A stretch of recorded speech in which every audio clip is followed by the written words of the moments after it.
de prélèvement à la source. Donc c'est un des sujets du moment, comme la fusion Jacques-Arthaud aussi. On va revenir là-dessus, le cas échéant. Bref, le prélèvement à la source. Alors, un petit préambule, le prélèvement à la source, ce n'est pas une réforme de l'impôt, c'est une réforme du paiement de l'impôt. Hein. Donc les fondamentaux demeurent. Chaque année, on fait une déclaration de revenus au titre de l'année d'avant. Hein. Et il y a potentiellement une régularisation à faire, quand bien même il y aurait eu ce prélèvement à la source sur chaque revenu. Ok. Alors, une définition. Ok. Donc effectivement, le point, c'est la finalité finalement de cette réforme, c'est des gains de trésorerie pour l'administration fiscale. Hein. C'est ça la finalité. Et c'est le fait de payer les impôts concomitamment à la perception d'un revenu. Qui est concerné? Pour ce qui est des salariés, tous les salariés, quel que soit leur contrat de travail, il n'y a pas quelqu'un qui peut vous dire « Ah oui, non, mais non, moi je suis en contrat aidé de moins de... » Non, non. Ah non, mais moi je suis en CDD juste aujourd'hui. Oui, mais non, ça ne change rien. Voilà, donc on peut tout dérouler. C'est pas... Voilà, il n'y a pas d'exception.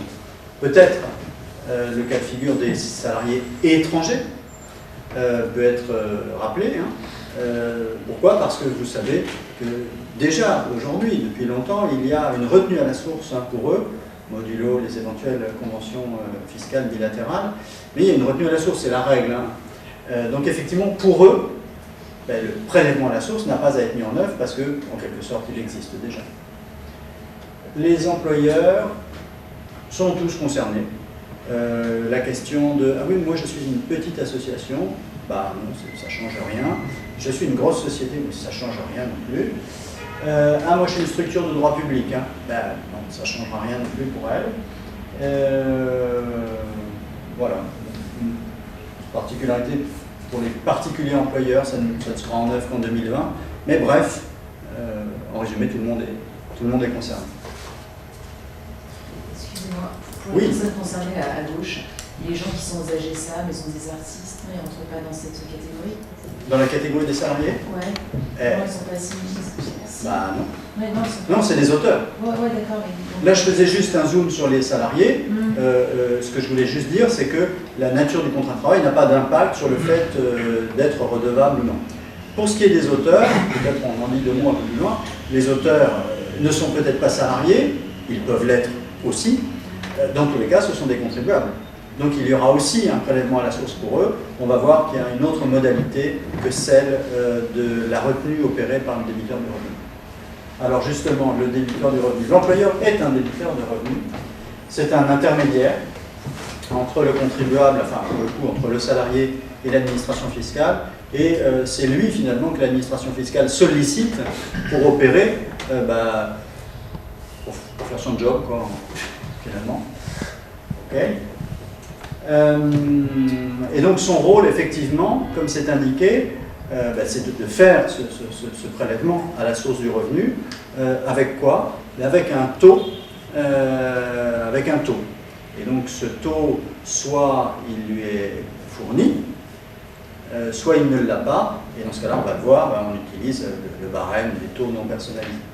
Alors justement, comment est-ce qu'il récupère ce taux? Le principe, c'est qu'il le récupère au travers d'un compte-rendu métier, un CRM pour les intimes, qui est issu de la DSN du mois précédent. Alors tout va commencer donc au mois de janvier. Au mois de janvier, les premiers salaires de janvier, sur le bulletin de salaire, il va devoir y avoir ce fameux prélèvement à la source. Et là, vous allez avoir deux situations. Première situation, vous faites une paye de quelqu'un qui était déjà là en décembre ou en novembre. Dans ce cas-là, vous avez dû recevoir, vous allez recevoir, si ce n'est pas déjà fait, déjà un compte-rendu métier dédié au taux de ces salariés. Et donc, vous avez pu le rentrer dans votre logiciel de paye, donc vous aurez le taux pour ces salariés-là. Ça, c'est la première situation. La deuxième situation, c'est le nouveau salarié que vous allez avoir au mois de janvier. Il n'était pas là, en 2018. Donc effectivement, dans ce cas-là, évidemment, l'administration fiscale ne vous a pas transmis de taux. Dans ce cas-là, on va voir qu'on peut utiliser soit le barème de taux personnalisé, dit taux neutre, soit utiliser un outil qui s'appelle Topaz pour aller chercher le taux. Dans tous les cas, comme c'est indiqué ici, vous n'avez pas à interroger votre salarié, et quand bien même vous le feriez, quand bien même il vous dirait ouais, bah, mon taux c'est 10, bah, ok, vous le savez, mais vous ne pouvez pas l'utiliser. Ne peut être utilisé dans votre logiciel de paye que les taux qui sont issus des comptes rendus métiers nominatifs. Il n'y a que ça qui peut rentrer dans le logiciel de paye. Alors 5 étapes, voyons ça. Première étape, comme on l'a dit tout à l'heure, hein, ça ne change pas. Hein.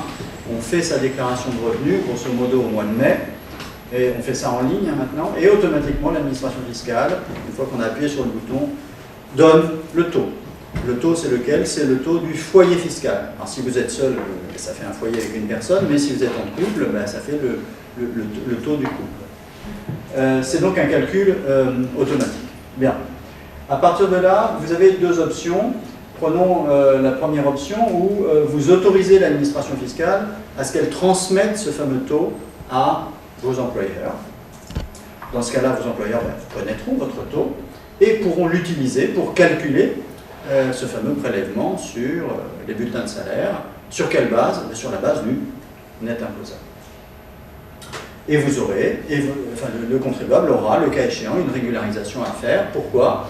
Bien parce que il peut avoir d'autres sources de revenus, il peut avoir des déductions fiscales particulières, donc il y aura forcément une régule. L'autre option, qui est très rare, hein, c'est à peu près 0,5% des contribuables qui ont pris cette option, l'option qui était de dire, au moment où on fait notre déclaration de revenus, qui était de dire « je ne souhaite pas que l'administration fiscale transmette mon taux à mes employés ». Bon, dans ce cas-là, évidemment, les employeurs ne risqueront pas de connaître le taux, et les employeurs utiliseront, il n'y aura que cette solution, le barème des taux non personnalisés. Alors les taux, ce qui est calculé automatiquement dès lors que l'on a fait notre déclaration de revenus, c'est ce qu'on appelle le taux personnalisé. Ce taux personnalisé, on a une possibilité, si l'on est en couple, c'est de l'individualiser. Si jamais au sein du couple, les deux personnes ont des revenus différents et souhaitent avoir un taux plus proche de leur situation, ok, ils peuvent appuyer sur le bouton pour que ce taux du foyer se divise en deux taux individualisés. Ce taux il est transmis via le flux retour de la DSN, le fameux compte rendu métier que l'on évoquait tout à l'heure. Et puis il y a l'autre grande famille de taux, c'est le taux non personnalisé. Dans quel cas il est utilisé ce taux? Dans le cas que l'on a vu tout à l'heure, c'est-à-dire le contribuable qui aurait souhaité ne pas voire transmettre son taux à ses employeurs, donc 0,5% des contribuables en France, hein, donc c'est très faible, mais aussi l'employeur devra utiliser ce taux non personnalisé dans le cas de figure où l'administration fiscale n'a pas transmis de taux. Et pourquoi elle n'a pas transmis? Eh bien, on va voir qu'il y a un certain nombre de situations, comme par exemple, je ne sais plus si c'est dans les vignettes qui suivent, mais comme par exemple le primo-déclarant. Hein, quelqu'un qui n'a jamais fait de déclaration de revenus, évidemment que l'administration fiscale ne risque pas de transmettre le taux. Le cas de figure où le salarié a fait une déclaration fiscale, mais depuis plus de 2 ans.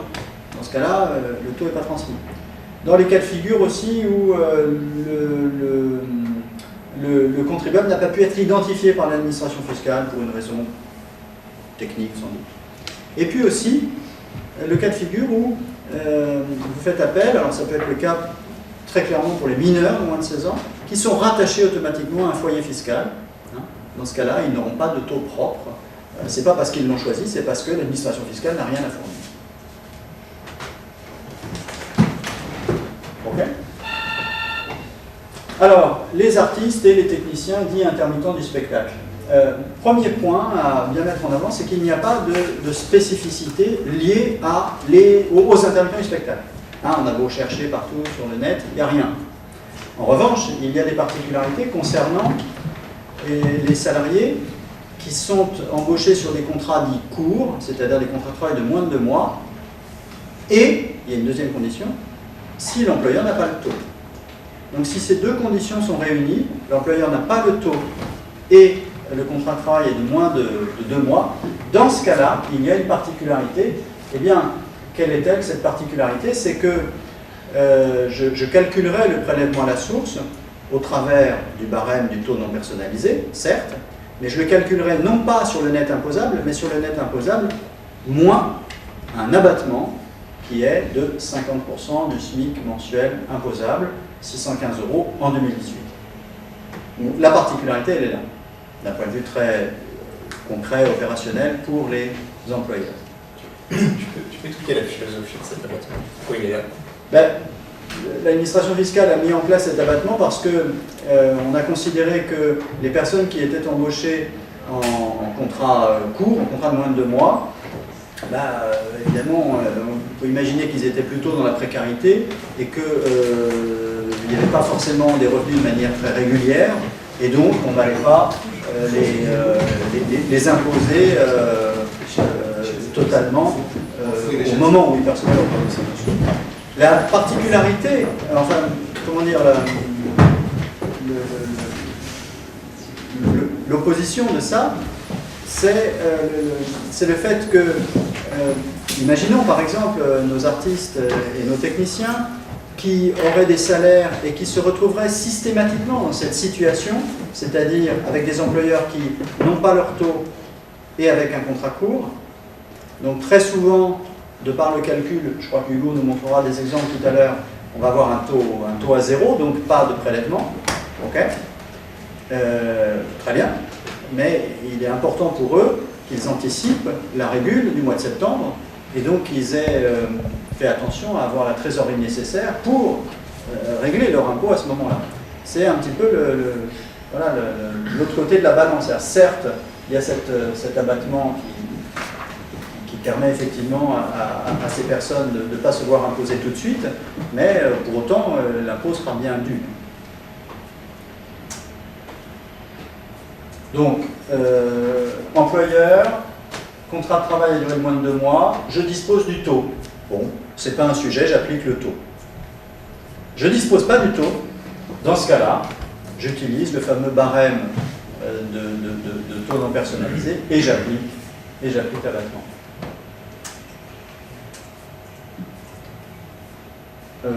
Oui, j'adore ce schéma avec les flèches qui vont un peu vite. L'employeur verse le salaire au salarié en CDDU, oui. Le CDDU, comme tous les salariés, déclare à l'administration fiscale ses revenus.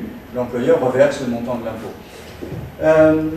Un point particulier aussi, qui concerne vous savez, les 0,5% des contribuables qui ont souhaité ne pas avoir transmettre leur taux. Pour eux, alors nous en tant qu'employeur on s'en fiche, c'est pas le sujet, mais juste pour info, ces salariés-là, eh bien, il peut y avoir la situation où le taux, leur vrai taux, imaginons que ce soit 10, hein, c'est ce qui a été calculé au moment où ils ont déclaré leurs revenus, et puis ils perçoivent un salaire à un moment donné au cours de l'année 2019 qui génère un taux inférieur à 10, et bien dans ce cas-là, ils vont devoir aller sur ce même mois sur leur espace personnalisé, hein, sur le site des impôts, pour faire une déclaration corrective et se voir prélever par l'administration fiscale le complément. Étant donné que normalement le taux, ça aurait dû être 10, mais que au regard du salaire qu'ils ont eu, le taux était peut-être de 6, donc il y a un delta. Dans ce cas-là, c'est à eux de faire la démarche et ils auront un prélèvement mensuel. Donc tout ça pour dire que les personnes qui ont opté pour voir leur taux non transmis à leurs employeurs, d'un point de vue pratique, c'est pas forcément une bonne idée, hein, parce qu'ils vont avoir des démarches supplémentaires tous les mois. Et il ne faut pas qu'ils zappent la démarche parce que l'administration fiscale ne les loupera pas si jamais ils n'ont pas réglé le complément d'impôt en temps et en heure.